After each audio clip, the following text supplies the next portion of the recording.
Ценовниот притисок го топи економскиот раст. Се поизвестно е дека годинава инфлацијата нема да заврши на 2,5% како што проектираше владата, а економистите за телевизија 24 предупредуваат дека под знак прашалник влегува и планираниот раст на економијата од 3,8%. Новиот нафтен шок веќе се прелева врз трошоците за живот, а дилемата е дали државата ќе остане само на досегашните интервенции или ќе посегне и по нови мерки.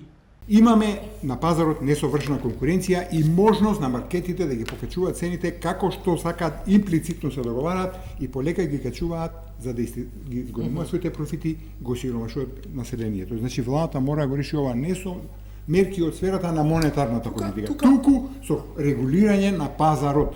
Ние треба да сме задоволни ако оствариме економски раст од 3,2% на ниво на Меѓународниот монетарен фонд. Според гувернерот на Народна банка Трајко Славевски, ударот сега е посилен од кризата од 2021 година, но уверува дека институциите се поискусни и поподготвени. Според него, девизните резерви се значително повисоки од пред пандемијата, депозитите се стабилни, а Народната банка е подготвена да реагира. Ќе ги искористиме сите препораки, сите прифатливи мерки што стојат на располагање. Како Централна банка ќе повторам инфлацијата да не излезе од контрола и второ да не се на некој начин наштети на економскиот раст. Во меѓувреме, опозицијата обвинува дека кризата веќе се чувствува во маркетите. Според лидерот на СДСМ Венко Филипче, додека храната поскапува, владата нуди дефокус наместо конкретен пакет за граѓаните.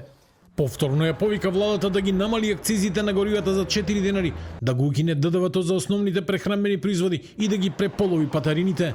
Дополнително, како втора работа на СЕО, посебни пакети мерки за посебни категории на граѓани, за социјално загрозените, луѓе со посебни потреби, најсиромашните пензионери, луѓе со ниски примења, семејства со повеќе деца.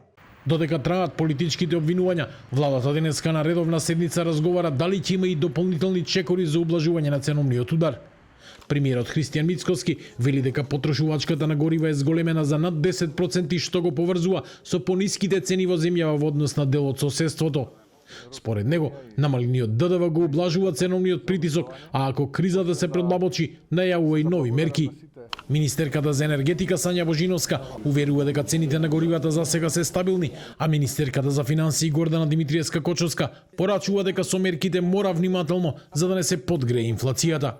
Во меѓувреме, ОКТА го зголеми попустот за дизел на 3 денари по литар и ја продолжи мерката до 6 април.